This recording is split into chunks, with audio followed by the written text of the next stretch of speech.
Hello, folks. Welcome to the Roman world, in which your professor and her TA, exactly, are going to talk to you about religion some more. Um, Beginning with this concept called syncretism. Now, before I dig into this next unit a bit, I just want to reiterate my stance on teaching religion as a historian. My standard here, yes, is to give every faith system we discuss the same amount of respect and consideration, and to speak from historically supportable facts, and to give you an idea of what the state of the academic world looks like in reference to these religions. And I reiterate this because we're getting into territory now where we're going to be discussing the first years of a religion that a lot of you are likely familiar with, either first or second hand, because you really can't, living in the United States, not be aware of Christianity. So just to put this back out here, I'm speaking as a historian with my historian hat on, from a place of respect and with my best effort to give you the general consensus amongst historians about the place of Christianity within the religious landscape of the time in which it originated. More about that when we get to Christianity itself, but on to the polytheism, because we're not quite done with polytheism. I mentioned way back when we were talking about Roman religion that the gods worshipped by the state didn't quite look like the sort of worship setups we had in homes and on an individual basis.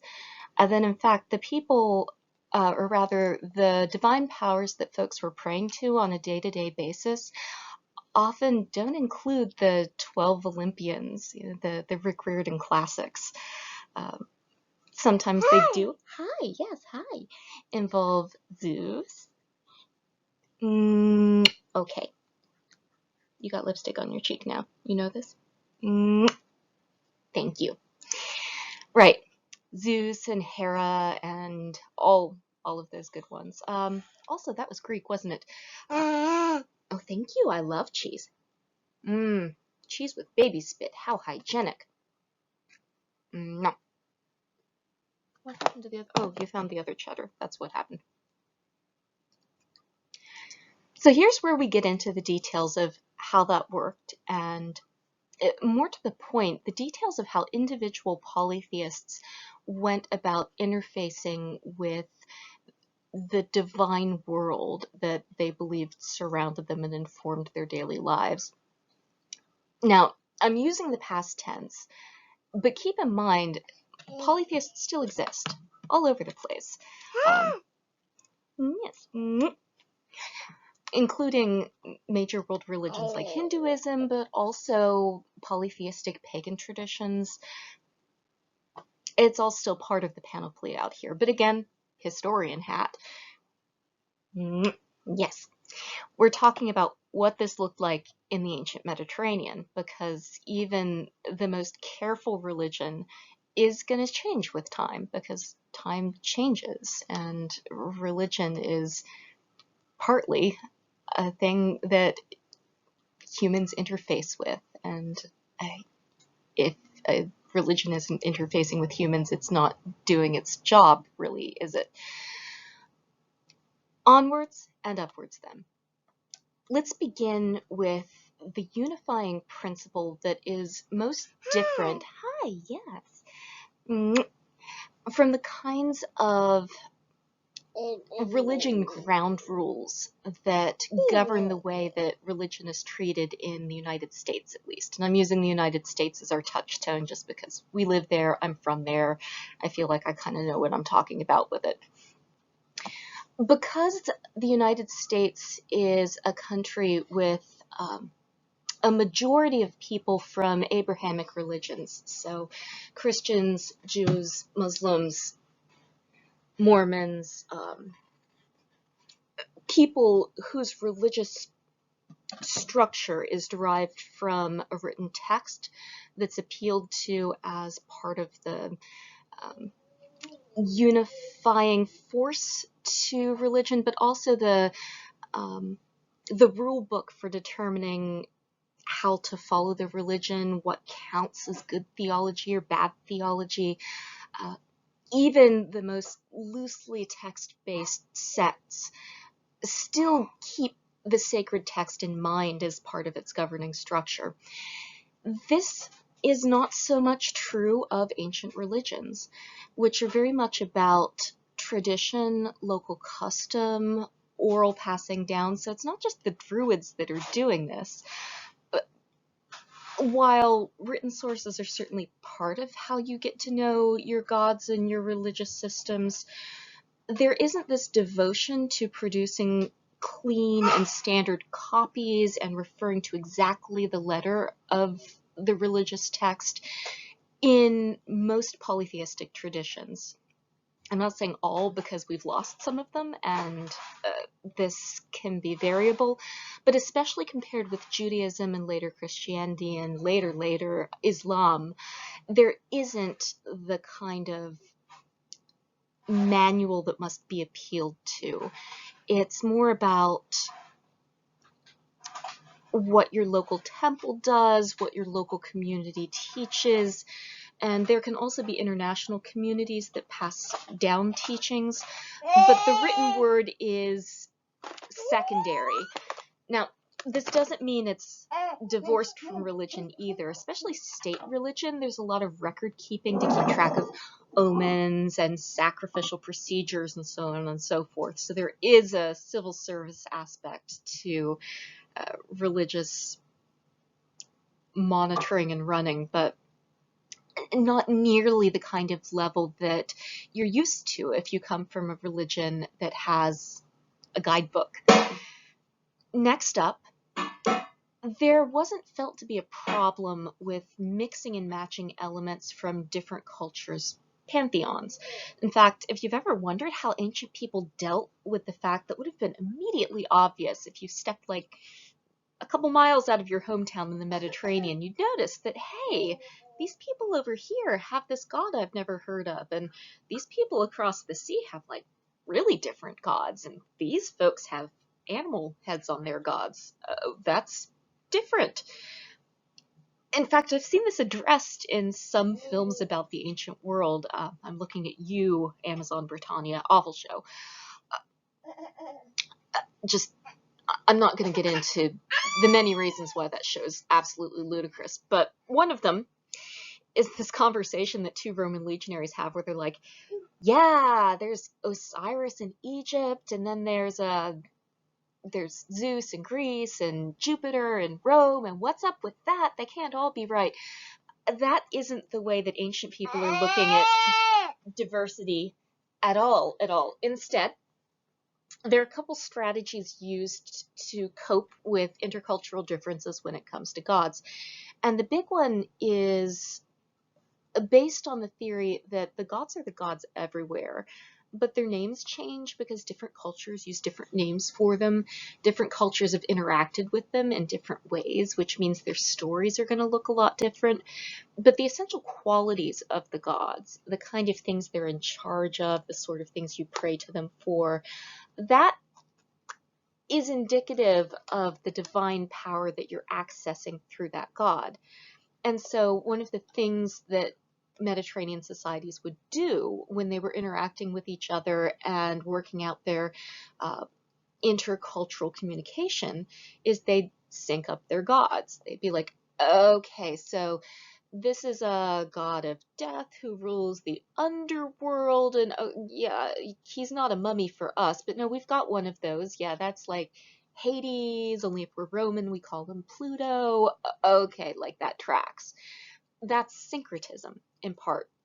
So syncretism is this activity of drawing similarities between different pantheons and pulling on those similarities to create a wider view of who these gods are and what they do when they're not in our country. And this happens from the earliest stages that we have of Mediterranean literature, Greek literature especially. It's in the earliest surviving full literary texts from the Greek world, the Iliad and the Odyssey. These are texts that include scenes where the gods aren't available for the Trojan War that day because they're off in Ethiopia having a feast. And then they come back when the cool Ethiopian feast is over, and then they're like, oh, the Trojan War is screwed up. We have to fix it. Real administrative problems involved there. Okay, so that is syncretism in its purest form. But as we mentioned back in the Roman religion lecture, this isn't always a one-to-one correspondence. There's some slippages and weird overlaps, and also a lot of debates about which gods match up with which gods. For instance, there was some difficulty in figuring out whether the Egyptian god of the underworld was more like Hades or more like Dionysus. Was he some kind of like Hades, Dionysus matchup? And for them, that was a perfectly okay religious discussion to have. In fact, to not have that religious discussion was felt to be anti-religious, so much so that you could get accused of atheism, not for what we think atheism means now, though sometimes that's what it means to ancient people too, but this refusal to say, oh yeah, our god is kind of like Zeus. That's okay, so you can do like your Zeus stuff for our god, and we're all cool, and that's how we'll bond. This doesn't work for every religious system. We've already seen this in Judea. Yeah, you can't just say, oh, your god lives on the top of a mountain, that you've got a big temple to him, and he's kind of a creator deity. Okay, he's sort of like Zeus. He likes weather. He seems sort of into weather. Okay, that's Zeus, right? Awesome. I'll bring the pig. And then Judaism is like, no, y'all, you're missing the point. This is not how our monotheistic system works. So this is an essential mismatch that is going to really hamper monotheistic religious systems in the Mediterranean.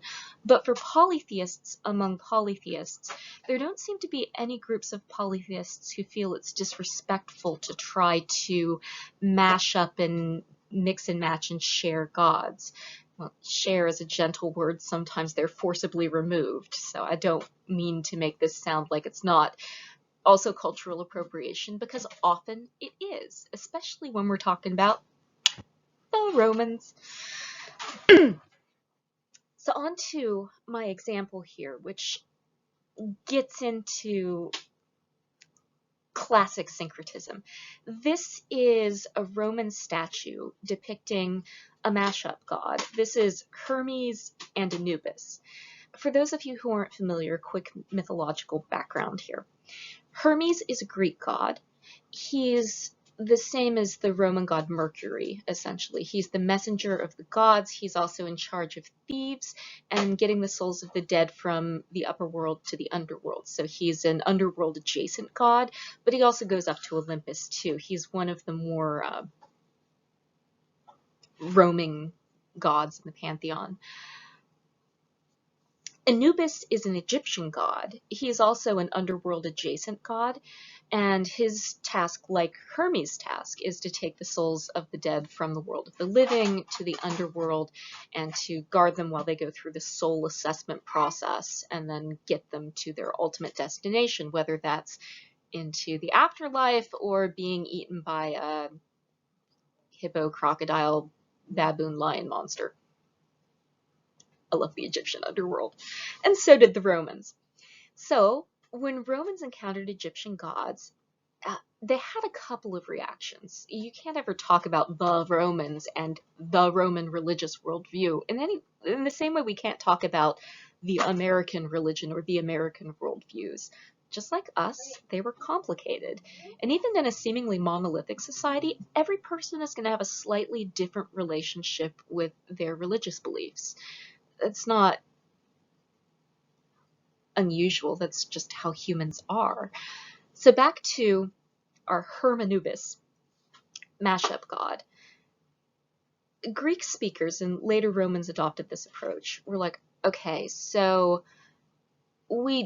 our gods don't have animal heads, so this is a little weird, but if I get you right, he goes to the underworld with souls, and he runs errands for the gods. So, okay, we're pretty sure that's Hermes. We're not sure why he likes to act like a dog, but okay, cool, we'll go with that. I think he's technically a jackal. And this is where they end up. You'll notice that some of the Egyptian conventions are being kept here. There's the puppy head, looking a little bit more like a greyhound than a jackal here, but nice, friendly, good boy. And this worked a little bit better for Greeks than some other animal mashups, because although Hermes doesn't have a dog head, there is a puppy guarding the underworld, the three-headed hellhound, Cerberus, mind you, guarding the underworld. So, dogs, underworld messengers, it's close. And those differences gave both Greeks and Egyptians interesting new ways to think about their religion and their relationship with the gods. And it's part of how they process that relationship and turn it into a meaningful spiritual life. So the head, the little sun over the head, that's all Egyptian. But in his one arm, he's carrying a staff with two snakes around it. This is the herald staff, or the messenger's caduceus of Hermes. So that's a standard Greek and later Roman thing. We're not quite sure what's in his other hand, but maybe like a traveler's money bag or something. He's wearing, hi. Oh, you found a giant hunk of cheese. Good boy. And he's wearing a traveler's short tunic and cloak, which is something that both of the gods share. Yes, hi. No, I can't eat cheese now. I have to talk about Romans. Actually, I'm sorry. I can eat cheese now. And this leaves us with Hermes and Anubis. I've mentioned earlier that followers of Isis in Egyptian religions were a sizable minority of people in the Roman world, maybe even shading into a majority religion. Now, it was considered exciting, and if you're in Italy, exotic, this idea that things that are foreign are also extra cool because they're foreign and mysterious. A problematic attitude, but it gives you an idea of why Romans reached for Egypt when they wanted something that was recognizable, but a little bit different, a little bit more engaging, and gave them that sense of unfamiliarity and awe that one tends to look for when accessing a religious experience, right? You want to feel like you're in the presence of something unexpected, unusual, different, and powerful, in a sense that things that are familiar and comfortable aren't. But then, contradictorily, you also want something that feels familiar enough that you can relate to it. And it's this balance that individuals are striking in the Mediterranean when they're deciding how much Egyptian religion they're going to incorporate. Hi! Hi! Yes. And how cool they're going to be with syncretism. Hi, yes, hi. Let's say hi to the students. No, you're just going to eat a giant block of cheese. Cheese. All right. Let's move on to... yes. I mentioned that this isn't always a happy feel-good balance between exoticism hi, and tolerance. In fact, syncretism often turns very ugly very fast, and nowhere is this more obvious than in the ritual of the Evocatio. I think I mentioned this in the religion lecture, but I'm just going to bring it up again. This is a thing that Romans did when they were going to sack a town. They'd roll up to the walls, and then they'd perform a ceremony in which they'd sacrifice animals to the main gods of that city, inviting those gods to come to Rome. And then Romans would make good on that promise. The gods we're about to look at here, all of them end up with some kind of religious presence in the city of Rome, with religious festivals that are paid for at state expense. Often, these shrines are founded in response to a crisis, usually an epidemic or pandemic event. One of the ways that Romans coped with the frequent pandemics that would go through the city, it seems about every 10 to 20 years there was an outbreak of something. And this worsened as Rome's international reach became more stabilized, and rather ironically, as travel became safer, travel for microbes gets safer too. It's one of the prices we pay for connectivity, isn't it? And there's no germ theory, so of course they didn't quite get social distancing as a thing. At any rate, there was this belief that incorporating new gods made you look like a more pious city, made you also seem more welcoming, but there's also a little bit of a threat there too. Hey gods, we can take care of you better than your locals can, so have you thought of switching to Rome? Lovely.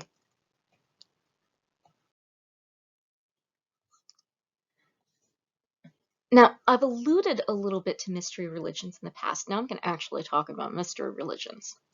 This is a specific category of worship styles in the ancient world, wherein the details of a religious belief system wouldn't be made public. I know. Yes. Yes, Cuddlebug. Rather, they would be kept secret only to people who had been initiated, and there would be levels of initiation where you would get more and more information. Depending on the specific god and the specific context, this information would relate to all sorts of things, usually, though, the afterlife and coming to terms with the ever-present reality of death. Because, gosh darn it, death is ever-present, and we're all going to have to do it. So getting in touch with our death-adjacent selves is a big part of what religion helps us do, those of us who process things through a religious lens. Hi! Yes, hi. I'm going to begin with an old and homegrown version of mystery religion. Hi. Yes, hi. Hi. Okay. What is I talking? Yes. That is the Eleusinian Mysteries. Now, these are mysteries in mainland Greece, in Eleusis, which is a township right near the city of Athens. You can walk there in a day. And indeed, at a certain point, Athens absorbed... Hi, yes. Eleusis into its greater metropolitan area. By absorbed, I mean, of course, conquered. And then capitalized on Eleusis as a religious pilgrimage site in order to get in on that sweet, sweet pilgrimage revenue. The Eleusinian Mysteries were in honor of Demeter and Persephone.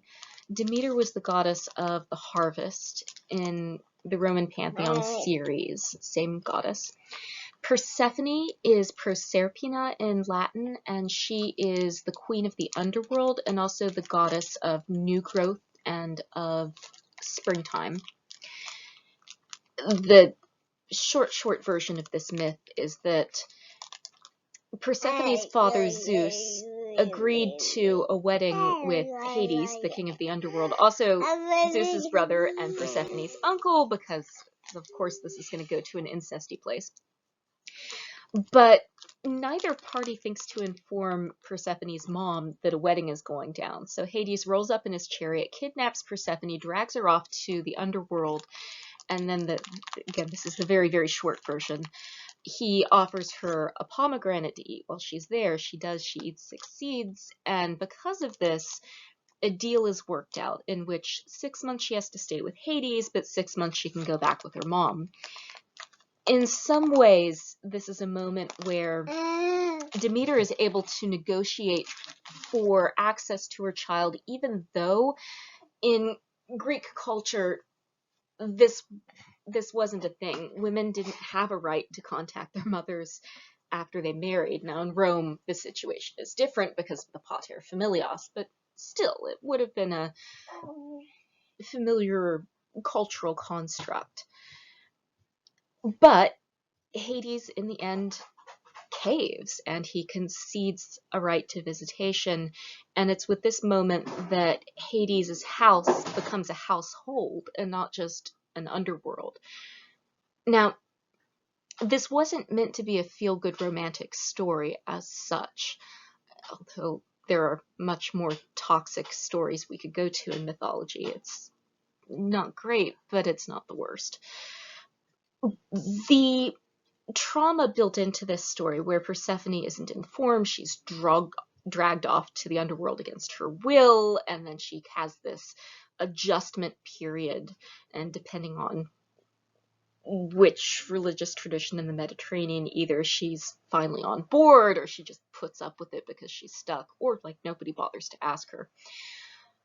Part of that ambiguity, though, gets at the reason behind the story in the first place. That is, they're using marriage, and particularly the sexist dynamics of marriage and the trauma that it causes to young women getting married, that of leaving the house of their birth young and having to go live with this new husband who's older than them and kind of scary, and this like weird disorienting situation that was understood to be disorienting and traumatizing. It wasn't a secret to ancient people that young women tended not to be very much on board with this model for marriage. They just didn't care. Some of them did. Where was I going with this? Yes. But this is like death, yeah? Death doesn't ask for consent. Death doesn't really care about consent. Death comes and gets you, whether you're ready or not, and carries you off to this new place where nobody who knows you and loves you can come visit you. Nobody knows where you went. And it's a separation. It's a trauma. And then the myth goes on. There is a life after this traumatic separation. And they use the trajectory of this normalized marriage experience that, again, this isn't me signing off on this view. This is me giving you how an ancient person might have framed this. That although the experience of a woman who's just been married off is traumatic and scary and disorienting, with that transition comes a new amount of power, because unlike in her house of birth, she's now the lady of the house. She has responsibilities. As she has children, she also develops an amount of power and authority. If she's married a person much older than her, then likely her husband is going to be dead before she reaches her 30s or 40s. So in her later life, her children, yeah, her sons might be her legal guardians, but she essentially has autonomy that she never would have had she not gone through this marriage experience. And her authority within the household, even in these very, I'm going to go with this, very repressive gender schemes like you have in ancient Athens, which is the culture most adjacent to Eleusis, so I'm going to go with that one. You, within your house, have authority. You have a say. Even in Athens, you had access to the money. You were expected to do budgeting work.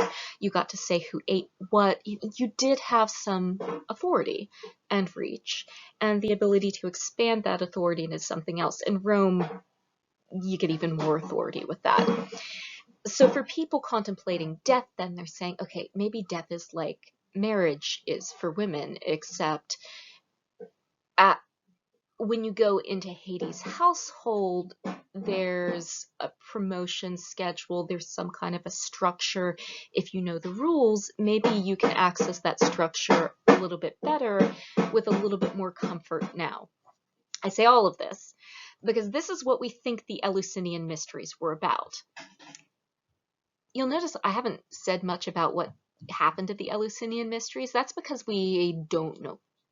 It was a secret. You were sworn to secrecy, and if you broke the secrecy of the Eleusinian mysteries, you could be sued in a court of law and like executed or banished or bad things. And for once, a gag order worked. We have very little information about what went on in here. So much so that we think that Dionysus might have been involved somehow, but we don't know how or why. What we do have is the archaeological site. So I'm going to tell you a little bit about this site to give you an idea of what mystery religion logic entails. If you're familiar with Freemasons, this will sound pretty familiar. It's actually a little similar to sororities and fraternities too.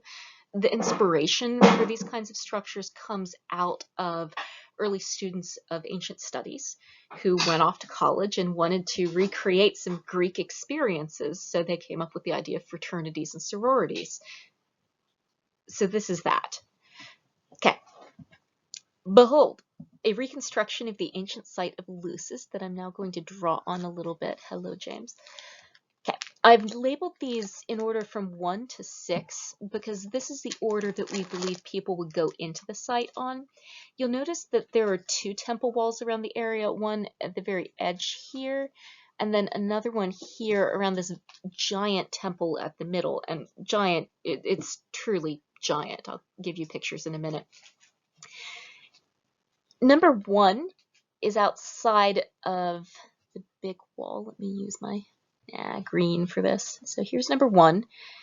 You would proceed through number 2, a gatehouse, which, just like it sounds, is a covered gatehouse. Gate. A highlighter here, which would lead you into yet another courtyard. Now, the gatehouse was very, very dark with giant marble doors in the middle of it. So you had to go into this dark temple space, and then doors would open in the dark, and then you go out into this confined open sky area. This might have been happening at night too, so it'd be very dark. Torches seem to be a big part of this, and torches were heavily associated with the underworld too, because it's the underworld. It's under the world, which is dark, because the sun is upper, like the sun is, you know. Okay, so there's yet another gatehouse at 3, and then the road bypasses this shrine area that's built onto the front of a shallow natural cave, and there's some seating there that suggests there might have been a theatrical component to this. There's some kind of ceremony that you would watch when you were being initiated. Again, this is just speculation. We've excavated it. Is the best guess. And then finally, at the very end of the road, you enter the main temple proper, called the telesterion, which just means the last temple, because it's the last one in the sequence. And this is a really nifty building. It's sunk down into the ground. Most of the temples, in fact, all of the temples we've looked at in this course, have temple steps leading upwards from the ground level up. That's because these have been, so far, temples to people associated with the Olympian deities. This is one of the few temples associated with the underworld, so the steps go down, and this temple complex is partially buried, and then also has thick walls around it. So it would have been very, very dark, maybe some shafts of light coming weakly from above, but it's got this creepy, dark, moody lighting, and we think this is where the final mysteries would take place. And at these mysteries, you would learn the secret of Eleusis that would help you. We do know that they thought going through this would teach you things that would help you to cope with the expectation of death's inevitability and have a better shake when you go down to the underworld. We think this was something that maybe initiated you into Hades and Persephone's household and made you family of a sort. But again, this is just our best guess because nobody talked. It's mystery. Oh, and that's all I have. I don't have a picture of the inside of the telesterion. It's just massive. You can fit 1,000 people in there. It's huge. And there's an interior inner temple that seems to be like a little house, which might have stood in for the House of Hades.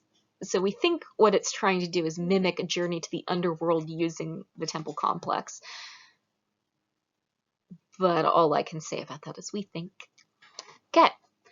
So keeping in mind that this is one of the default settings that people coming out of the Greek and Roman bits of the Mediterranean are expecting when they're thinking about personal religious experiences and personal encounters with the gods. This isn't necessarily the only mystery type worship format to occur in the Mediterranean either, because the Mediterranean is in constant contact with each other all through recorded history and prehistory for that matter. There's a lot of slippage and borrowing and so on. So Greeks didn't invent this. They probably weren't the only people doing it, but we do have the most information from that world. Also, that's my specialty, so we'll just go with stuff I know about. It's better. To ancient Egypt, though, there was a festival wherein a bull was sacrificed to Osiris. And this became a magnet festival for pilgrimages from all over the Mediterranean, well before the Persian and then Greek, through Alexander, conquest of Egypt, and then eventually the Roman conquest. This had been going on for millennia before. It's a very old ceremony that the pharaoh was involved in, where the pharaoh would offer the sacrifice of the sacred Apis bull to Osiris, their god of the underworld, and this would ensure, amongst other things, a balance of power between life and death, and also a good harvest through regular flooding of the Nile in order to ensure crops, so people don't die from starving. Now, as more and more people came from out of town to see the festivities, some misunderstandings crept into the cross-cultural narrative.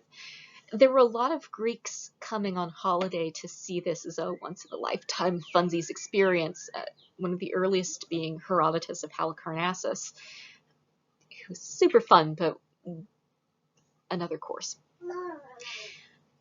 And at this point, a misunderstanding creeps into the language, because they heard the words Osiris and Apis said together, but very few of these Greek-speaking tourists spoke Egyptian, and a lot of them were aggressively refusing to learn how to speak Egyptian. So what they heard from the tour guides was Serapis. Osiris, Apis, so Serapis gives you Serapis. And they thought, oh, okay, this is a festival to Serapis, not Osiris, Apis. But try telling an ancient Greek to correct their language and see how far it gets you. This became the Greek and later the Roman word for Osiris. So sometimes you'll see Roman statues of Osiris labeled Serapis. This is why. It's the same guy. This is just what Greeks and Romans call him, and Egyptians seem to have been fine with this. Because of the rules of syncretism, they didn't get too bent out of shape hearing a different name for their god. Hell, Egyptians inside Egypt had different names for the same gods. Syncretism isn't just something that happens between cultures. It also happens between local sites within the same language group or the same cultural group. Egypt's no exception. And this is true of Greece, too. Not all Greeks agree on who the 12 Olympians are. Not all of the Greek 12 were worshipped in every city. There's a lot of variability, and this wasn't felt to be a problem at all. In fact, you were expected to concentrate on a few key deities that sort of matched your community themes. Rome did it too. Athens was a hardcore Athena fandom, a little bit of Poseidon sprinkled in there. Alrighty. As I mentioned, Serapis is the Greco-Roman answer to Hades, but he combines features from Osiris with features from Hades too. So there is a lot of syncretism going on here, even though they're not using the same name, Hades and Serapis. And they feel this as two separate deities, but also not two separate deities. And they're okay sitting with that contradiction in their head. We're like, Serapis and Hades are the same, but they're different, but they're kind of the same though. Cognitive dissonance for a lot of polytheistic traditions isn't a problem or theological stumbling block. Rather, it's part of how you engage with the religion and how you derive satisfaction from it. This comfort with plurality is one of the hallmarks of polytheistic systems and one of the strengths too. Until there are, aggressive pig sacrifices going on. All right, so back to, yes,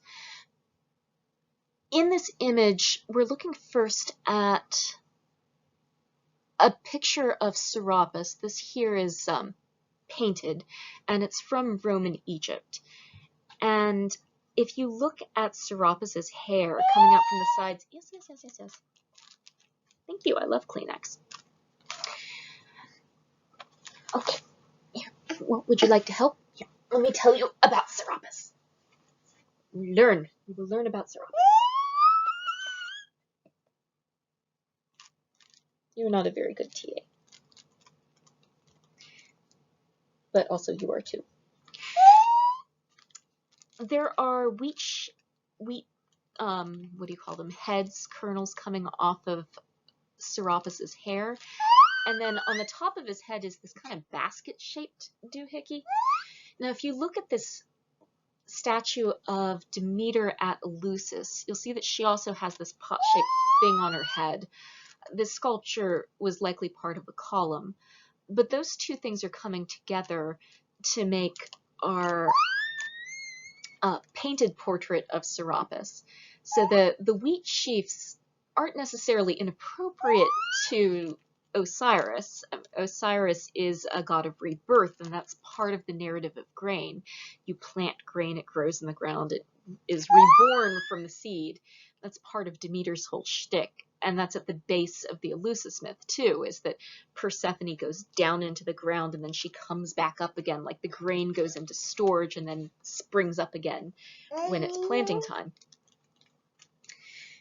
So, here, in art that was made for Roman Egypt, right? So this is now people who are identifying as Egyptian and Roman and probably a little Greek.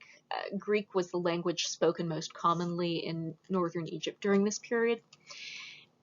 When they're doing their portrait of their version of Serapis, they're pulling on imagery from Greece to also make the point that, yeah, he's the underworld god, but he's also a grain god, and we're pulling on this grain language that doesn't show up quite so much in Osiris theology coming out of pre-Greco-Roman Egypt. But likewise, on the far right here, I don't know how he got highlighter on him, but there he is. We have Serapis. Now, this is taken from a shrine in mainland Greece.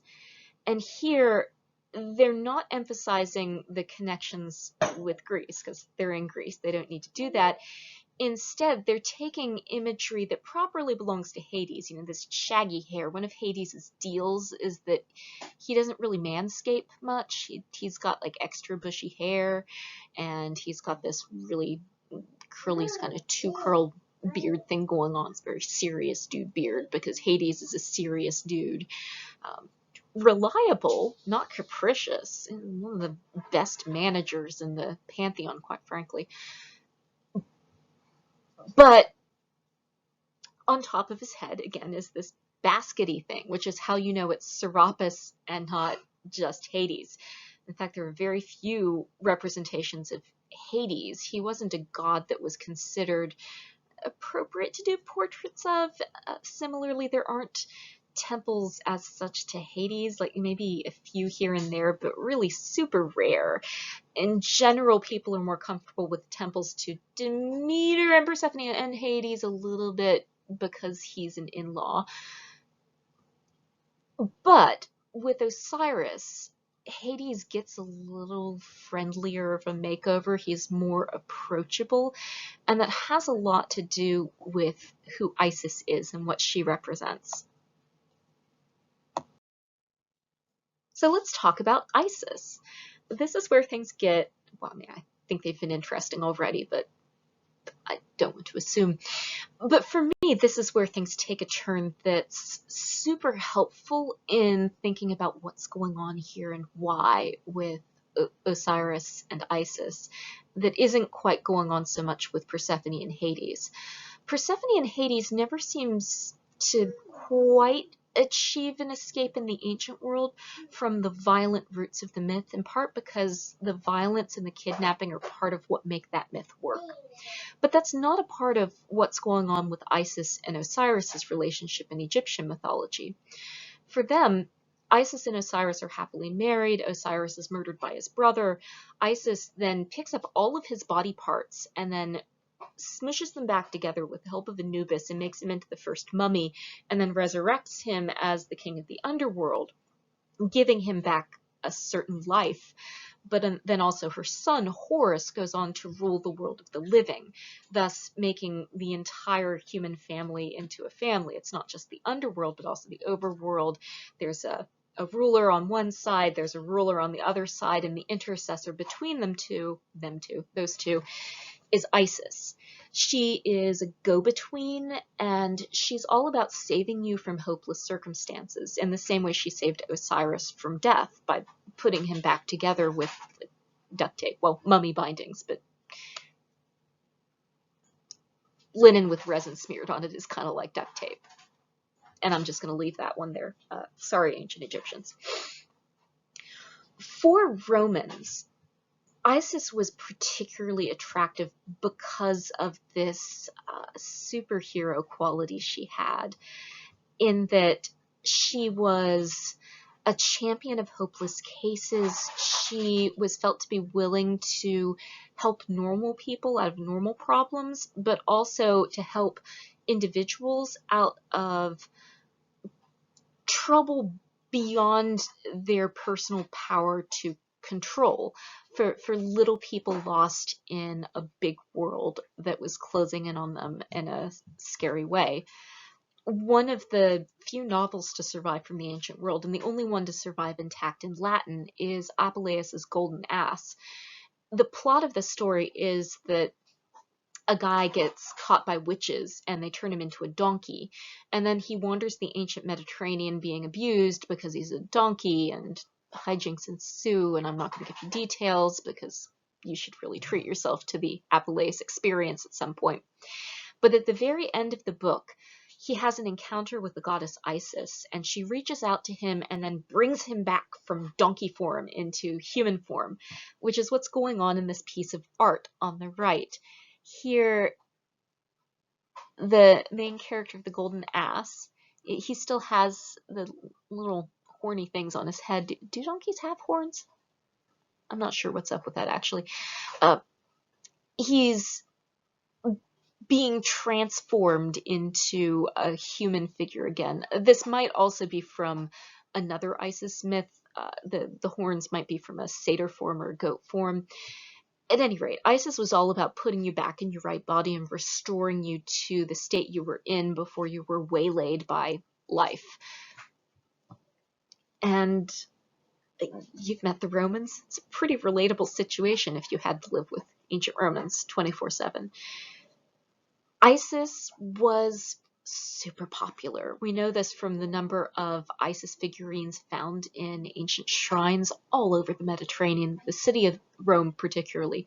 Shrines to Isis were a part of city worship.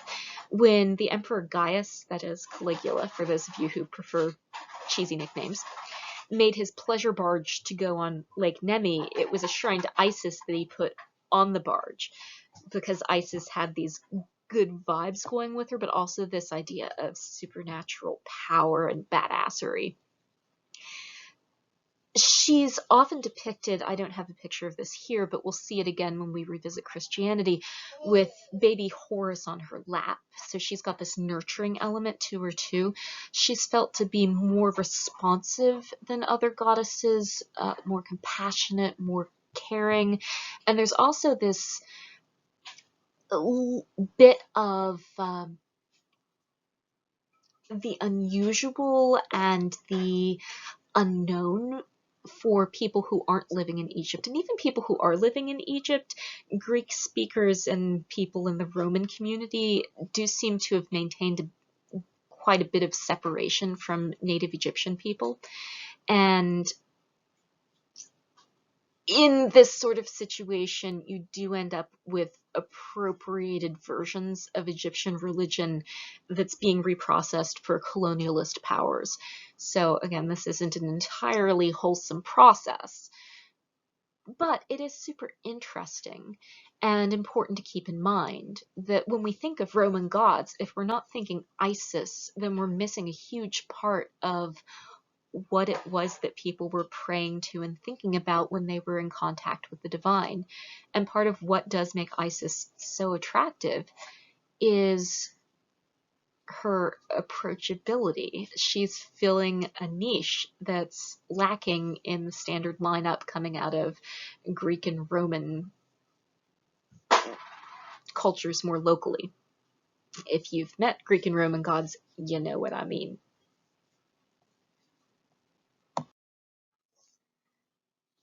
Yes, I've already talked about this, but here's another bit of art. This is another one from Greece, and this is taken out of a temple to Isis and Serapis. It's my favorite. I love this thing because it's another perfect example of syncretism at work. Syncretism, rather, at work. Jim, no. That's Daddy's beer glass. What are you doing? There isn't beer in it. My toddler is not drinking beer. He tried to drink coffee, though. That was great. Hi, sir. Yes? I'm sorry, the cat is already there. Osiris on the right, Serapis on the right, I should say, because this is a Greek statue, is there looking very Hades-esque. The only thing that marks him as Serapis is the baskety cone thing on his head. In fact, that's how you know you're looking at Serapis. Baskety cone head on a very beardy beard guy. He's also carrying, this is cut off in my photograph, and I apologize for this, but a two-forked staff. 3 forks, the trident, is Poseidon. 2 forks is Hades. Just so you know. It's like a peace sign, because Hades is groovy. Next to him is Cerberus, the 3-headed dog of the underworld. 3-headed dogs of the underworld aren't a thing in Egyptian mythology, but the underworld is guarded by Geb. No, I'm not remembering the crocodile, baboon, lion monster's name right now, but if you ask the internet, I'm sure it will deliver. Next to them is Persephone/Isis. There isn't a mashup name for Persephone Isis or anything. They're treated as separate deities, sometimes and sometimes not, which is what we have here. She's wearing Greek dress. You'll see that the drapery is crosswise going over her body. It's not a toga. A toga wraps differently, but she's also wearing a Greek-style chiton that's belted in 2 layers around the waist. It's a very Greek-style dress. We saw Isis in Egyptian-style dress on the last slide, so this is Greek. Egyptian has this knotted shawl in the middle. And her hair is also done in mostly Greek style, although the curls are stylized in a boxy shape that we see more often in Egyptian hairstyling in this period. But then on her head is this disc shape with horns, which is more appropriate to Isis. And in her hand is a broken off, unfortunately, but just trust me on this, it's a sistrum. It's a kind of rattle that was made for use in Egyptian ceremonies and was used in worship for Isis all across the Mediterranean. So here, visually, our artist is making a point that Hades and Persephone and Isis and Osiris are related, they're carrying the same energy, and that the best of both couplings is reflected and comforts you as you go towards the underworld. That they're a in charge but trustworthy, nice family with a cute dogs.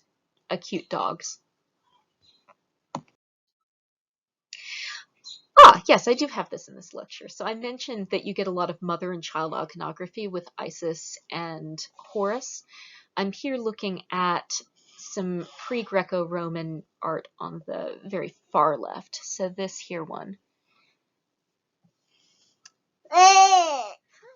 Hi, is faience, blue glazed pottery ware, showing Isis breastfeeding a child, probably Horus, but sometimes she's also shown breastfeeding the pharaoh. And this wasn't necessarily a mother thing, because again, this is a culture where often you would have a separate person breastfeeding from the person who's giving birth. So goddesses breastfeeding the pharaoh didn't mean she's your mom. It means she's giving you her milk, her nourishment, and with it a measure of her wisdom. There was this feeling that you could get some of your breastfeeder's personality through the breast milk. And so being trustworthy enough to feed and also being breastfed by a goddess was a big boost in life. So much so that there's this story about baby Heracles or Hercules that at one point his father Zeus snuck him into Hera and got him to breastfeed a bit when she was asleep, because if she was awake, she totally wouldn't have gone for that because she was very anti-Heracles. Like, really Disney. And then when she woke up and noticed, oh my gosh, there's a kid on my boob, she kind of pushed him off and then spurted milk across the sky, hence the Milky Way. You're welcome. I hope that's useful to you.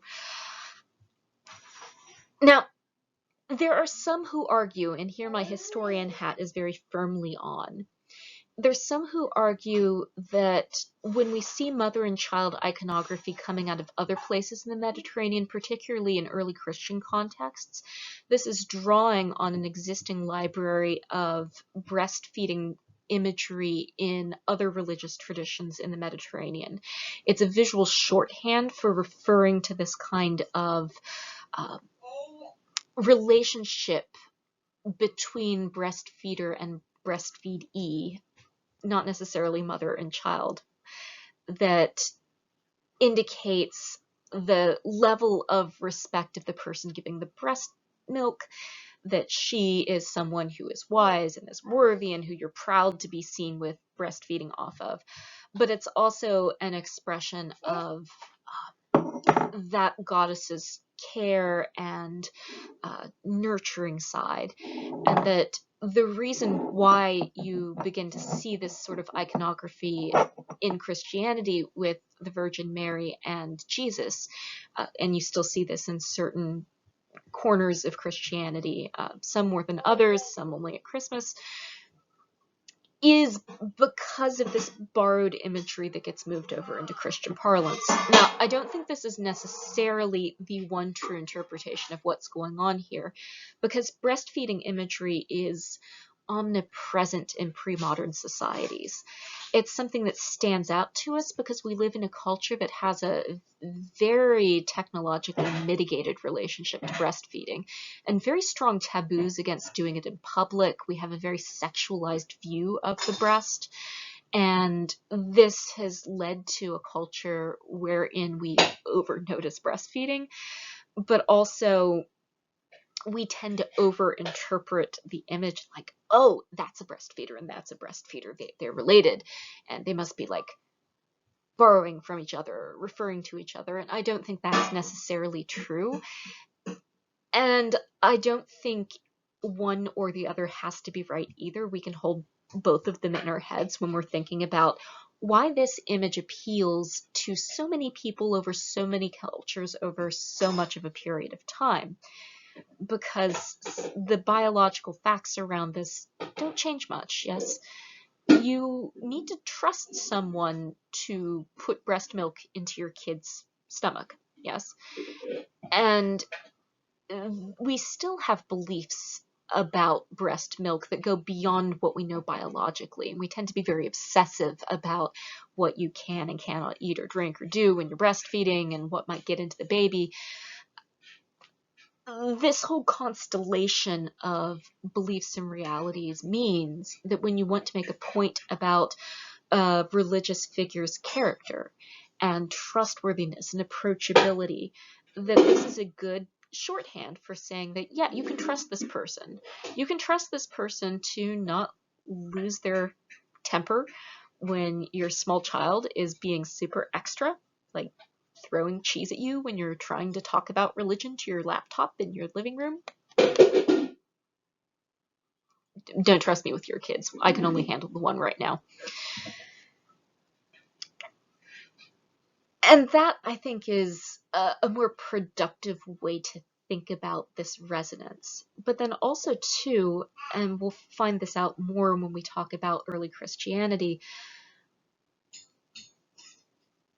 you use visual languages that are effective in communicating to your audience. And it doesn't necessarily mean anything for or against the validity of the point that you're making. It shouldn't surprise us that early Christian texts and early Christian images look in part like religious images from other traditions in the area, because they're part of a genre of religious art of the 1st and 2nd century CE. Art uses visual language to communicate points, and it's going to be kind of incomprehensible if it has nothing to do with what's going on in other religious traditions, especially in Christianity, where you have a religion that's made for and by people who are converts from various religious traditions, forming this new thing out of these multiplicities of faith languages and beliefs and ideas, reacting against some and towards others. You're going to find these similarities. And I don't have a one true method of interpreting this, nor do I think that's appropriate. That's up to you guys. Do with it what you need to do with it.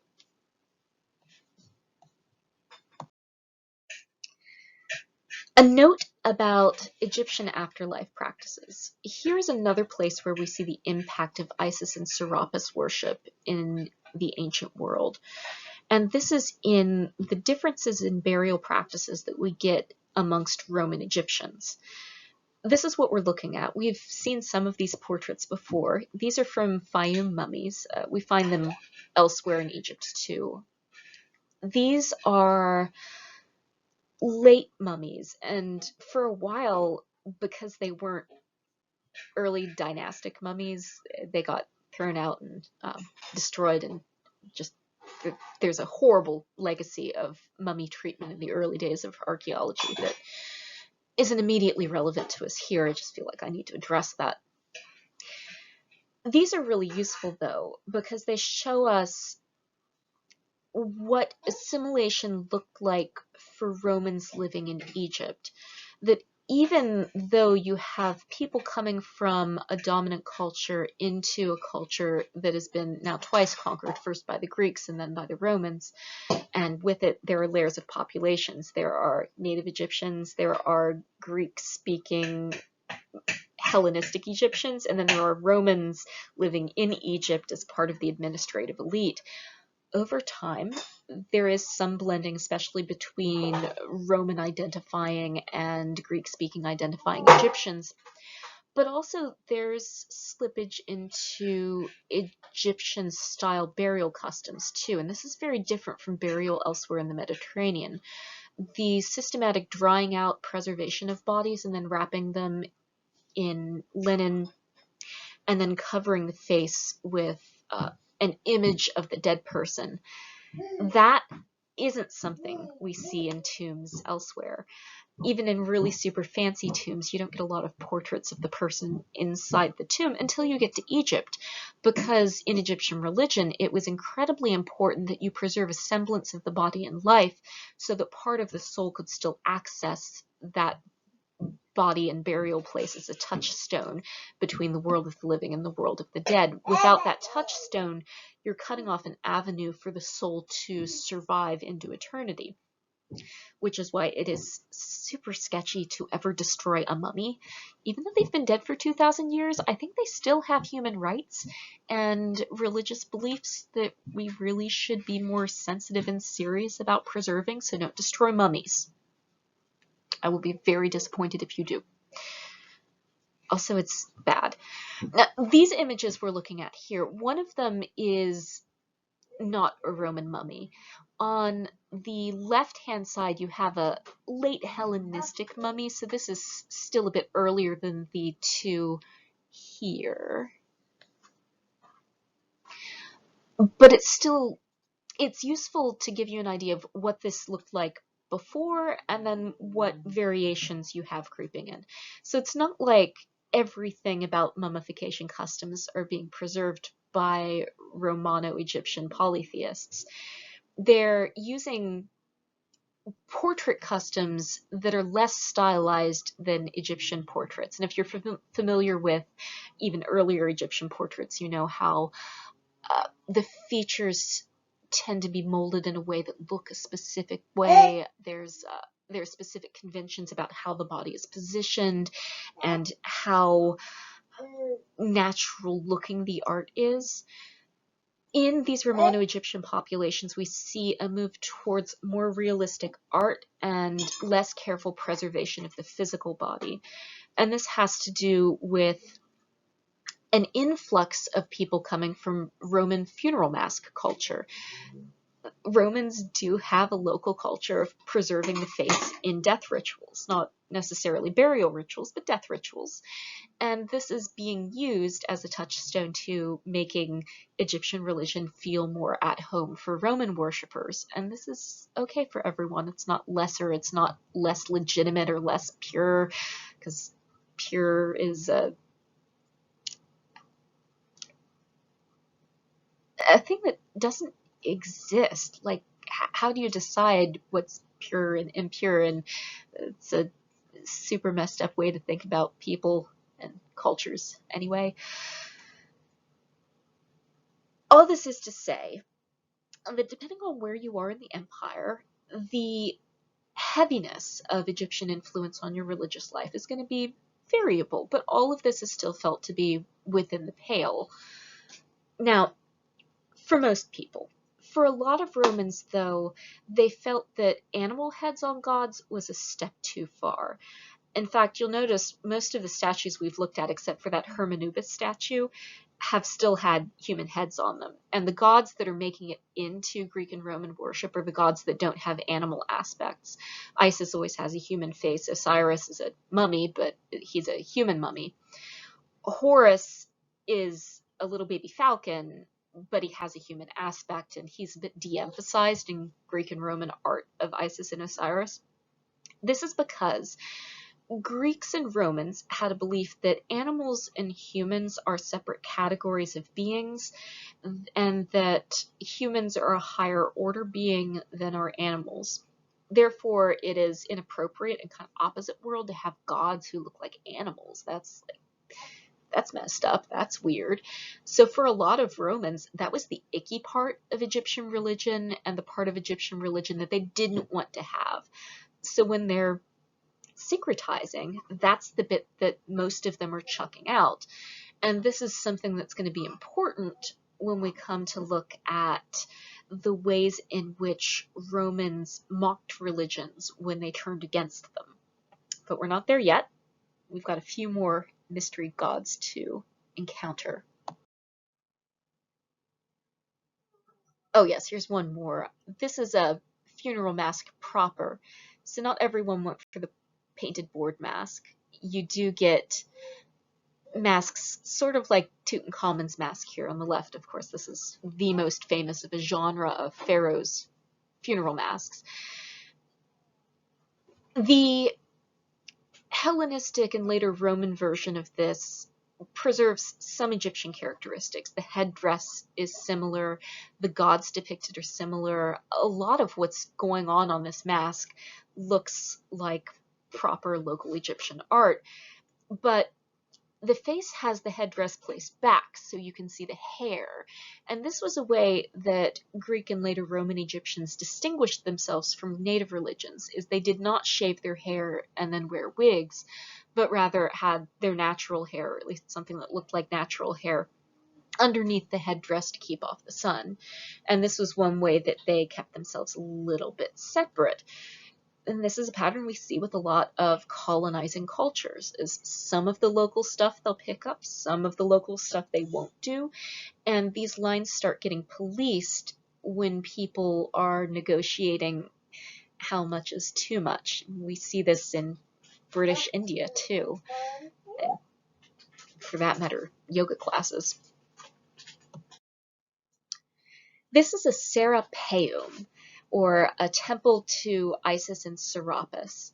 Well, a Serapeum. These are two different ones. One at Hadrian's villa. The Emperor Hadrian, amongst the many, many things he had built, he had a palace built for himself with this large semi-underwater temple complex. The other one is from a Serapeum in Greece.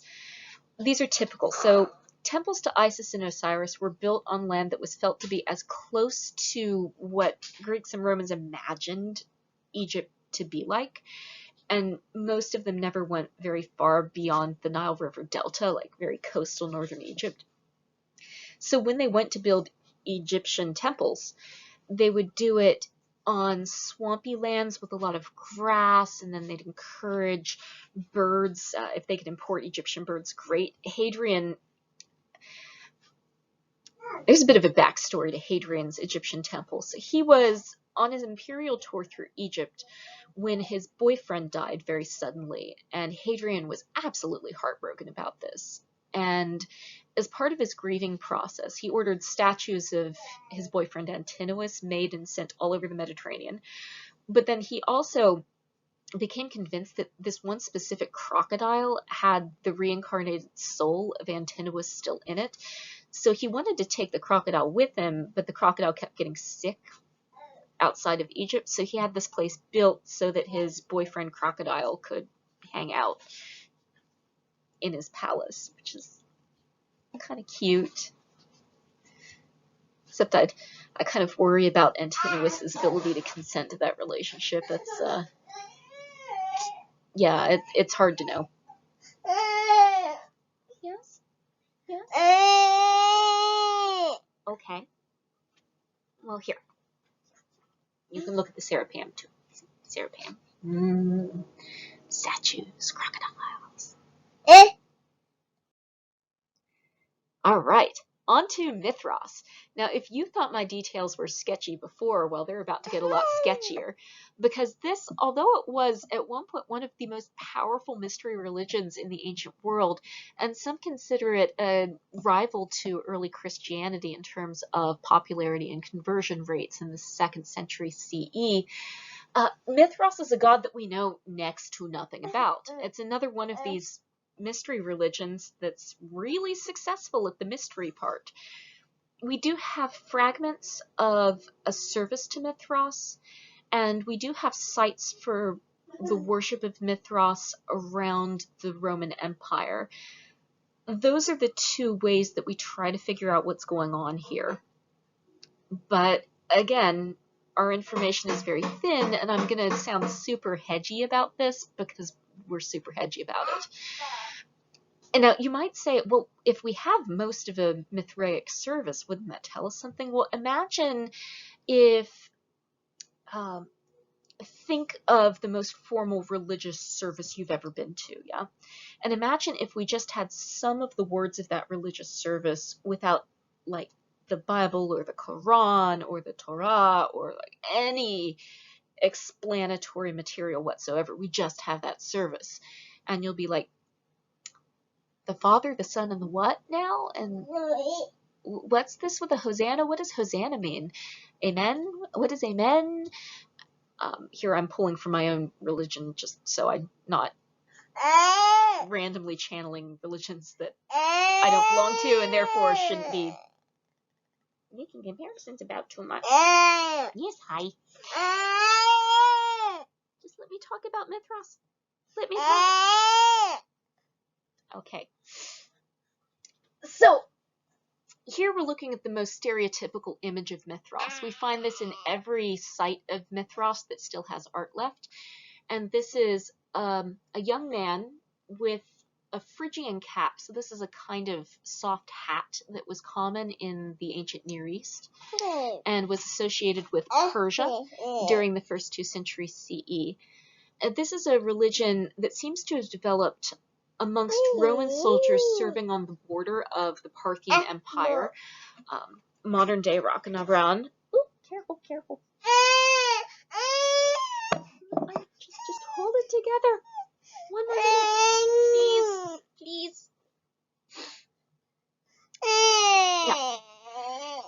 However, this doesn't seem to have been an actual Persian deity. There may have been some Zoroastrian-inspired features.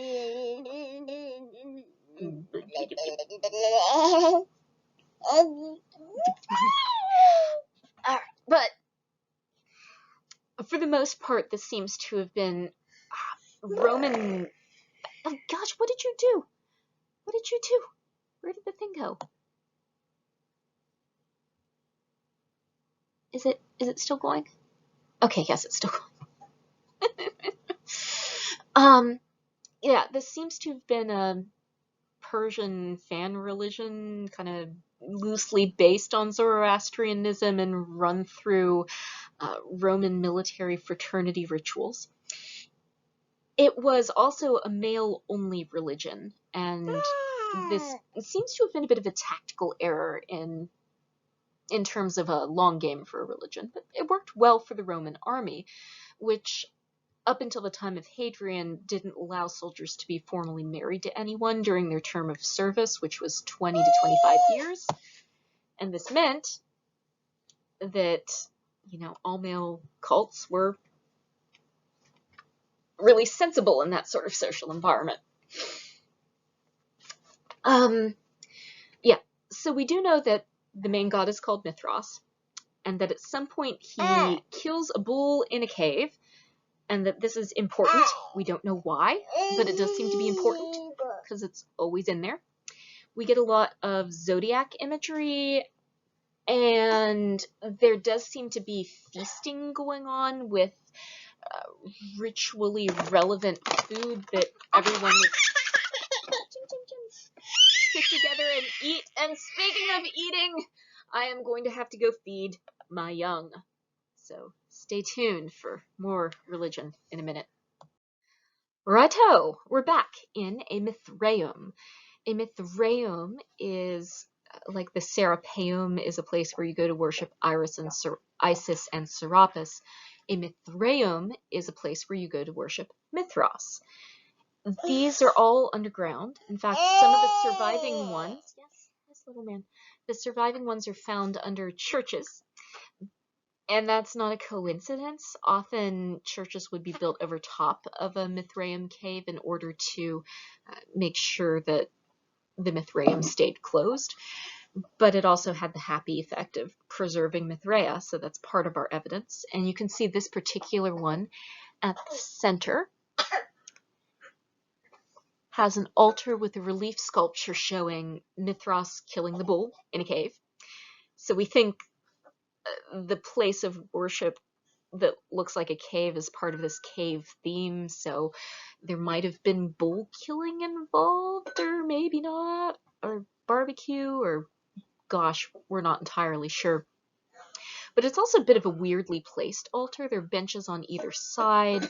There's some suggestion that food might have been placed on these benches, or people may have been sitting there, but the altar is very high.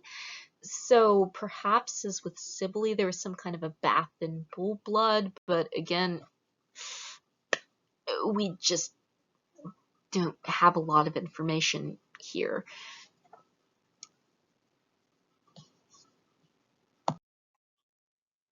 This is a reconstruction of Mithraeum to give you an idea of what this would have looked like in practice. This one doesn't have the altar inside of it, not all of them do, although it does have an image at the far end, and this still has the food vessels on it, and they've put back together the mosaic floor, which shows art depicting different signs of the zodiac, which is why we think that astrology or astronomy might have been part of the belief system. Again, super successful mystery religion, and therefore we don't know a ton. Now, there was another god with similar attributes and festivals that gets wrapped into worship of Mithras, and that's the Sol Invictus, which is Latin for the unconquered sun. This was both a deity and a festival that was worshipped at the winter solstice. So the Sol Invictus is the god Sol, the god of the sun. Greek is Helios, same guy. And he's Invictus because on the day of the winter solstice, the sun is at its lowest point in the sky, and also the day is the shortest day of the year. But after that, on the next day, the day gets longer and longer and longer and longer. And this is also the point at which winter is at its middle, and then you know that you're now moving towards spring. This midwinter festival coincided a bit with Saturnalia too, so you have this, even in the ancient world, you have this mashup of winter-themed festivals about life and rebirth and hope and giving and so on, that all get rolled in together. And we see a lot of Mithras imagery with imagery that we also see labeled Sol Invictus. So perhaps some of these festivals to the unconquered sun are also linked to Mithras, probably through these astronomical rhythms. But again, we don't know.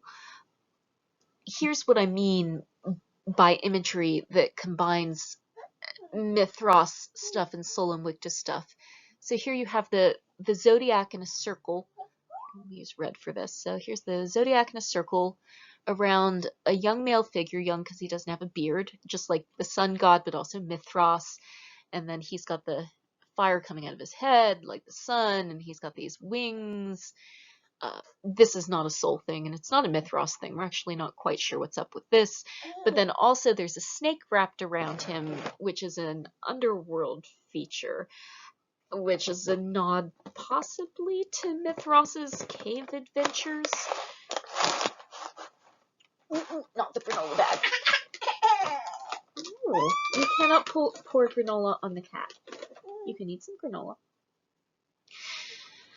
Right. So that's about what we know about Mithras, which is pretty gnarly, isn't it, for what was at the time a mainstream religion with many, many, many, many followers. And a huge presence in the Roman military, too, so a lot of outreach going on. Well, outreach is a nice way of putting that. Let's move on from Mithras, then, to talk about Cybele, a goddess that we know a little bit more about, although there also seem to have been mysteries associated with her. Mysteries, interestingly, that in Rome, and we think elsewhere, were women-only mysteries. If men snuck in to see what was going on, this was a major problem. The man could be prosecuted, and this actually happened. Publius Clodius Pulcher allegedly cross-dressed to sneak into the Bona Dea festival that Caesar's wife was overseeing, and it caused this huge, massive scandal. Loads of fun. Cybele is a Near Eastern goddess, and she's related to a number of mother deities coming out of the ancient Near East.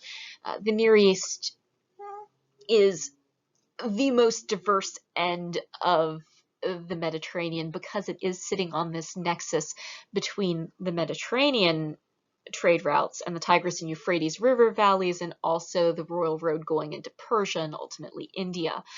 So this means there's high traffic, a high cultural exchange, and therefore high diversity. And that means a proliferation of god names, a lot of them with similar characteristics. So Cybele, who is also called the Bona Dea, or good goddess, in Rome, was one version of a mother deity who's depicted with a crown that looks like city walls, as you see her here, and dressed like an older matron. She's a champion of motherhood, success, fertility, defensiveness, hence the walls of the city. But also, a lot like Artemis, she's a very hostile goddess when it comes to men. This, however, doesn't mean that men weren't involved in the worship of Cybele. In fact, quite the contrary. It's just that to be one of the male priests of Cybele, you had to work yourself into a trance state and then castrate yourself. Not all of your genitalia, just your scrotum and your testicles. And then when you'd done that, you would then serve Cybele as a priest in the model of her divine consort, a god named Attis.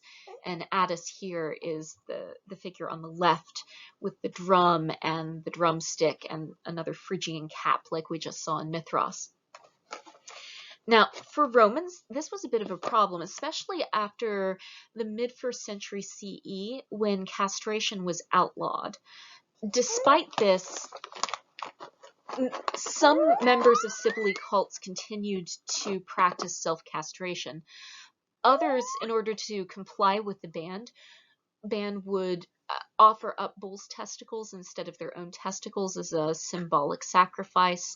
There may have also been alternative procedures to get around the letter of the law for castration, and it seems like Roman law kept trying to come back and redefine castration, and Cybele followers and others would keep trying to get around it. It's a whole thing.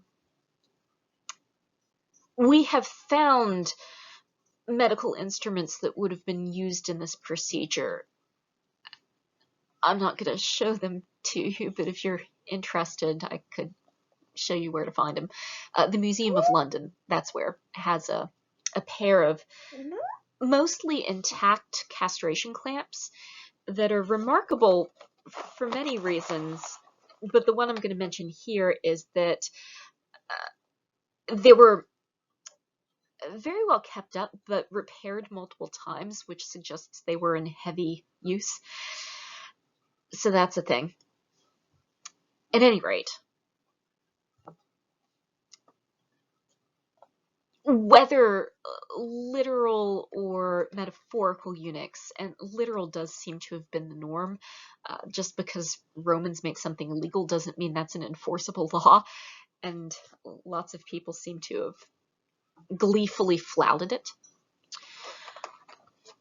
This is part of what made Cybele both a mainstream god in Rome, in that the state is paying for state-sponsored worship of Cybele at the Pontifex Maximus's house every year. Cybele is a goddess who was formally invited into Rome to resolve a plague, so she's part of the civic religious architecture of the city of Rome, but she's not wholly accepted, especially her male followers. Like, the Romans are okay with women going out and worshiping Cybele. That's cool. But the minute that men start removing their testicles, Romans become very uncomfortable about this. And full disclosure, I understand why, especially if it's non-consensual, although for Cybele it's meant to be consensual, so what you do with your body should be your own business. Try telling Roman that. This encapsulates the kind of yes and environment that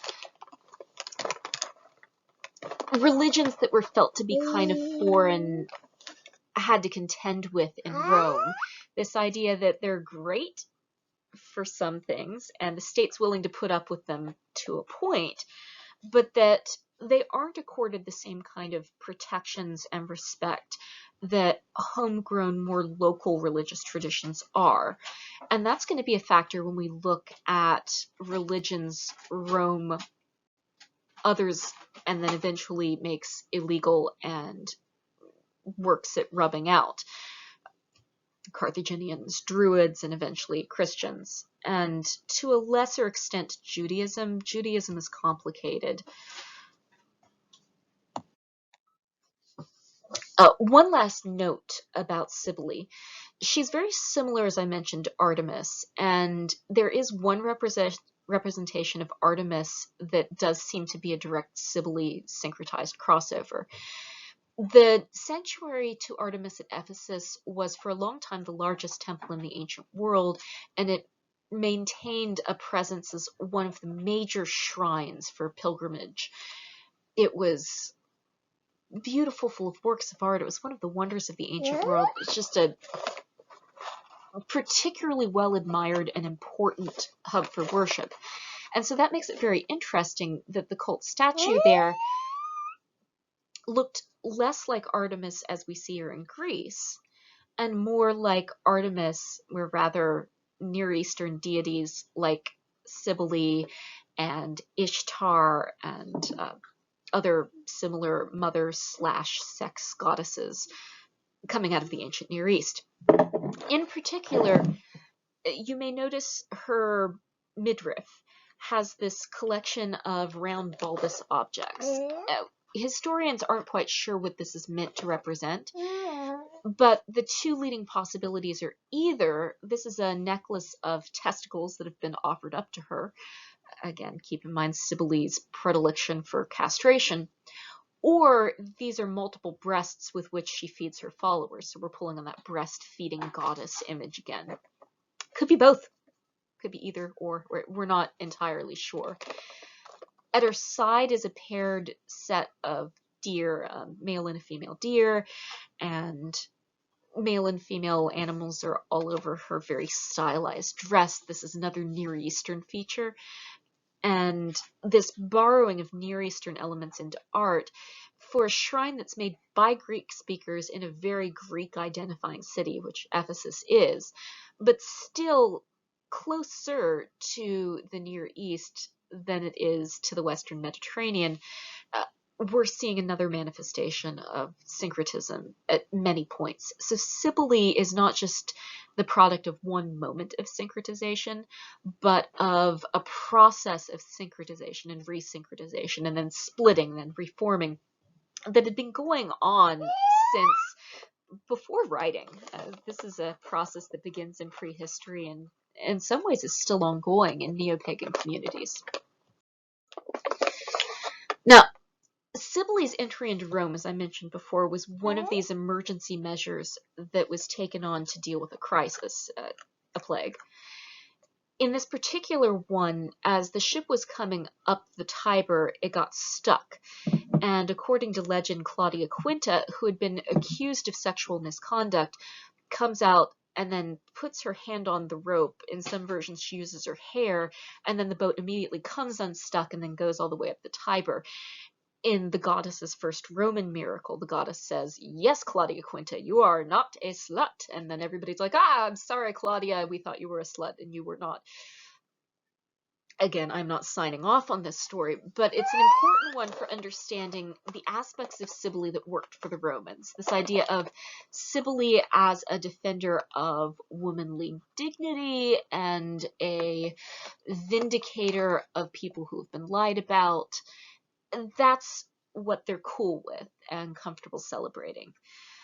Interestingly, religious observance and religious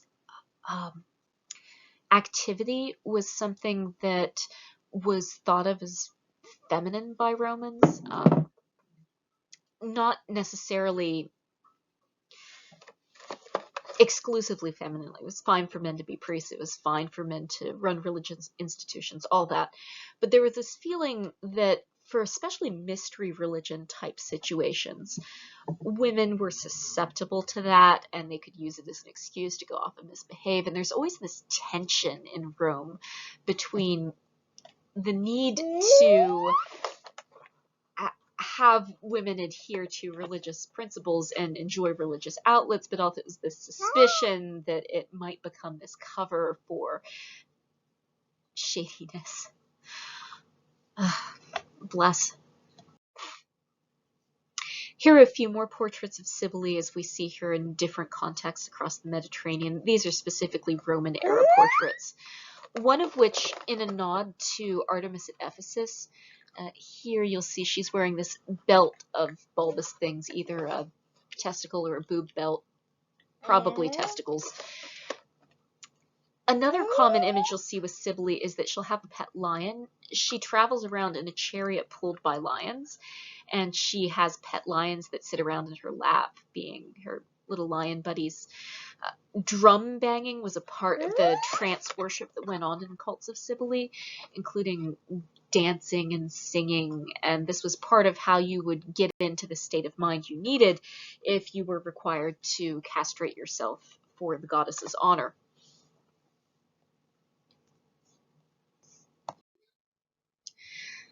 Here's all of that together. In case you were wondering how lion chariots work, this is how lion chariots work. Pompey the Great, Pompey fun fact, at one point, or no, sorry, this isn't Pompey the Great. Pompey the Great tried to get elephants to pull his chariot. It didn't work. They got stuck coming in the gates of Rome. He had to give up. Antonius, Mark Antony, at one point had a lion chariot made as part of his Eastern provinces governing tour. And he caught a lot of flack for it because it was considered too foreign.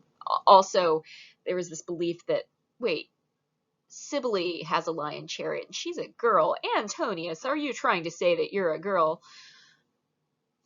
Ugh.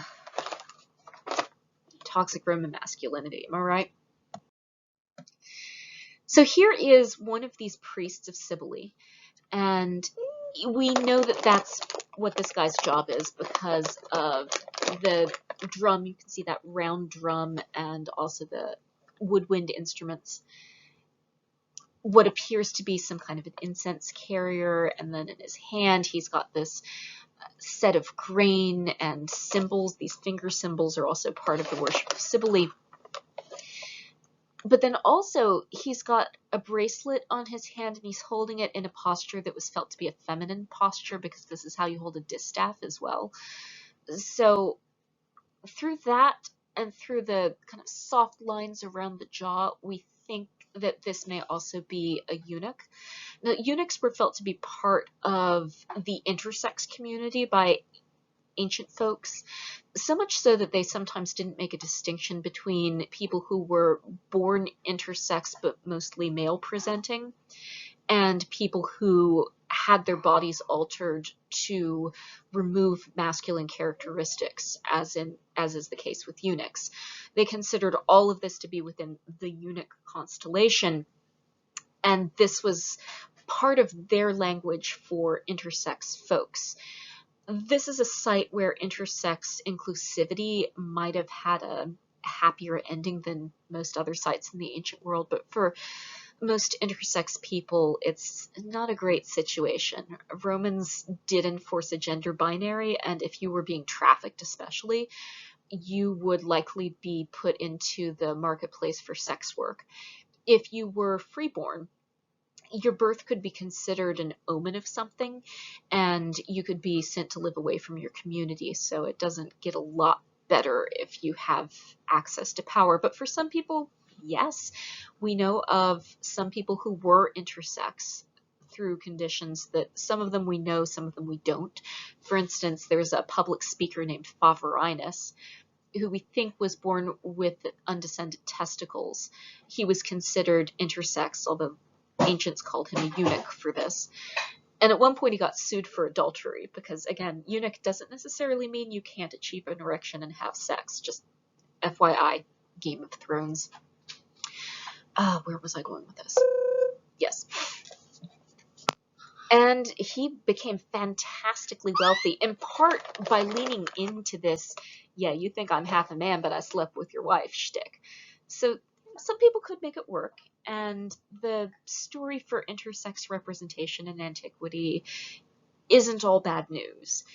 And it's important also to point out that intersex people exist, always have, and every culture has to decide how they're going to shape their view of reality to cope with that situation. Hi, what are you doing? Oh, James. Okay, more granola. Now we're going to move a little bit away from mystery religions to talk about hero cults. This is important because we're moving towards the religious landscape of the Roman Empire in the 1st and 2nd century CE particularly, in which the emperor is going to join the list of worshipped gods. This is going to be super important when we talk about early Christianity. So I need to stop for a minute and talk you through the process that gets us to deified emperors, because it's not as simple as Hollywood makes it look like. Right? In Hollywood, Commodus wakes up one day and he's like, you know what would be awesome? Being a god. I'm going to declare myself a god. And all of the Romans are like, okay, I guess you're god now. And then we're like, oh no, clearly this is a crazy person. No, that isn't the explanation for what's going on here. This isn't a crazy person. Also, that's like a loaded term, isn't it? Rather, what we're talking about here is a different way of looking at the line between mortals and the divine. And that line exists where the concept of hero is. So now, this is theological logic going back to the Homeric epics, which come as close to holy books as you're going to get in the Greek and Roman pantheon. People are memorizing them, they're referring to them. This is the work that you want to read to get a handle on what this polytheistic universe looks like. In this model, then, when you're alive, you can achieve a certain sort of immortality if your deeds during life are sufficiently great in order to get you a thing called kleos. So kleos is a Greek word for the kind of fame that endures after your death. And the measure of that fame is whether or not people know your name. It's related for the word to call by name in Greek. If you have kleos, then people know your name and use your name and invoke it even after you have died. Now, hero worship, like literal hero worship, was a thing in the ancient Mediterranean, and there were shrines put up not just to gods, but also to local hometown people who had been in the Trojan War or were characters in well-known mythology, like tombs to Oedipus. There was one outside of Athens at Colonus. There was a tomb to Achilles that eventually became an Achilles and Patroclus shrine, where same-sex lovers would go to pledge loyalty to each other, inter alia. There was also, one of my favorites, a shrine to Helen of Troy and Menelaus outside of Sparta, where if you were concerned that your baby was a little ugly looking, you would take your baby to the shrine, and then overnight, Helen of Troy would make your baby cute. And there's so much to unpack there, we just don't have the time. This kind of shrine was called a heroon, or a hero shrine, and it was thought to access not Olympus, but the underworld. The idea was that just like you can pray to gods in the underworld, you can pray to heroes in the underworld, and that the more a hero was prayed to, the more... Oh no, he knocked his head into the desk. Pardon. Alright, where was I? Hero shrines, yes. So over time, these became local attractions in Greek communities. It was a way to honor heroes associated with your hometown, and it was a great way to drive tourist traffic as well. Now, at the same time, ancient Greece was in an environment with other cultures, as I mentioned, including that of Babylon and Egypt, and eventually the Persian Empire, all of which had a concept of the god as a divine or quasi-divine being. Or sorry, not the god, the king as a divine or quasi-divine being.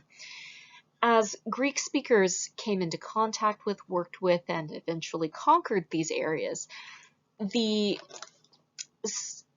kingdoms that followed used those same tactics as a political statement, partly because people in those areas expected their king to serve some godly functions, and it was difficult to maintain control in those areas without it.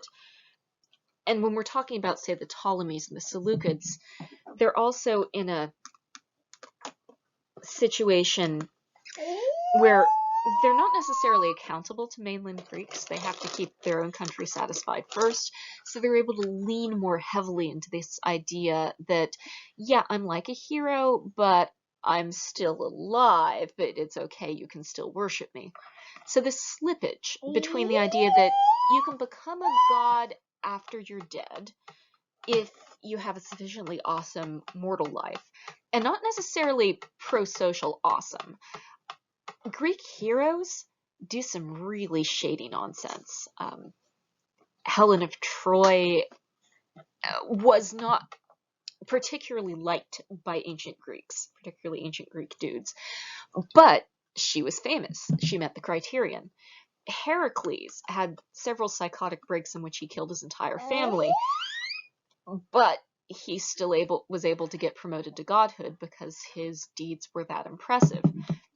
Achilles, Patroclus, Menelaus barely did anything, but he was in the Homeric epics, so his name meets the qualifications, yeah. So this isn't hero in the way we use it today. This is hero in the sense of really important and people remember your name. Keeping these two concepts next to each other, then, we can see how it isn't that much of a break in theology to go from thinking that you can be promoted to quasi-divine status if you're important enough, and it can happen during your life, and it's already a part of ruling in the Eastern Mediterranean, so why not do it in Rome? However, this does not happen overnight, and it isn't really a success at first. So this begins right after the assassination of Julius Caesar. His followers say that when his body was being cremated, they saw a spark go up from the funeral pyre and lift to the sky, where it turned into a new star, and that was how they knew that Julius Caesar had risen to the sky and become a god. In fact, there's a commemorative coin right there showing this. And wouldn't you know, on the other side of the coin is Augustus!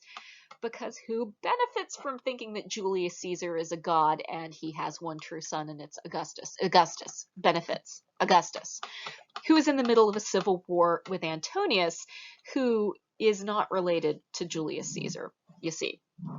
So it is a super politically expedient thing for Augustus to do, to be like, well, let's deify Julius Caesar.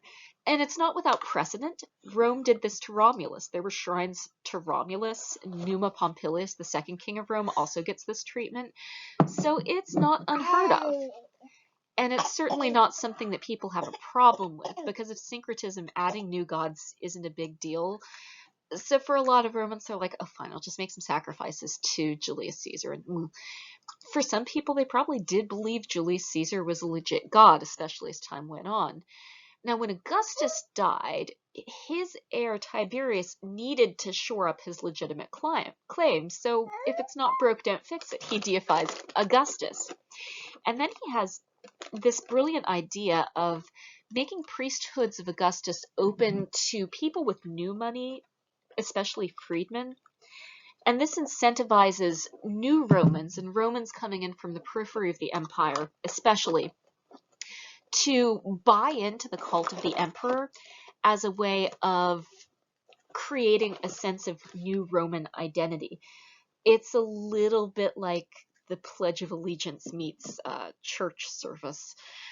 In fact, the Pledge of Allegiance has a lot in common with this. This was initially incorporated in the early 1900s in America in response to waves of immigration from non-English speaking parts of Europe. And there was concern, especially for Catholics, that they wouldn't have proper allegiance to America because they'd do what the Pope said instead. So the Pledge of Allegiance was meant to make new immigrants assimilate to America and lose their allegiance to Catholicism, which is super problematic. Yes? Yes. Just putting that out there. Interestingly, the under God thing wasn't added until the 60s either, so there's a thing. Now, when Livia dies, she's also deified. And at this point, the Emperor Gaius overreaches. Tiberius, you'll notice, isn't deified after he's dead, partly because he was really unpopular with the Senate, so Gaius tries to make himself liked by being like, yeah, no, I'm not going to deify Tiberius. We're just done. I'm going to deify me. This does not go so well for dear Emperor Gaius. He's just too much, dude. Too much, too fast. However, the next emperor after Gaius, Claudius, does make it stick, but only in England when he's alive. He conquers Britain, and then he has himself declared a god in Britain, but just in Britain. And then after his death, his heirs get him deified in order to solidify their claim, partly because they kill his natural son, Britannicus. Nero allegedly, but probably, poisoned Britannicus. And he did it at a family dinner, which is super messed up because Nero was also married to Britannicus' sister and was their stepbrother. So Octavia had to sit there and watch her brother get poisoned to death, and she couldn't do anything or intervene or move because she knew she'd be next if she did, which is why Nero is an abusive douchebag, among the many, many reasons for going with that verdict. But God damn it, I really hate Nero. Right. Nero tries to get himself deified during his lifetime and fails. After this, the emperors stick with a post-mortem deification, so much so that Vespasian jokes about it on his deathbed. His last words reportedly, I think it's his second to last words, are, "Oh, crap, I'm turning into a god," meaning he thinks he's dying. And then the next thing he says is, "Sacrifice a rooster to Asclepius," and then he dies. And then he gets deified, so yay, it works out for him. Now, eventually, when we get into the 2nd century CE, emperors do make the deification stick during their lifetime, and they create this cult of the emperor that's a little bit independent from the persona of the emperor. And they start making it a precedent, like if you have pietas, if you are a proper Roman, then when your emperor predecessor father dies, then you will move to have them deified because that's what Augustus did, so that's what we do now. What this means is that by the time we get into the 2nd century, there are a number of emperors, all of whom are deified, all of whom are regularly addressed as the divine so-and-so.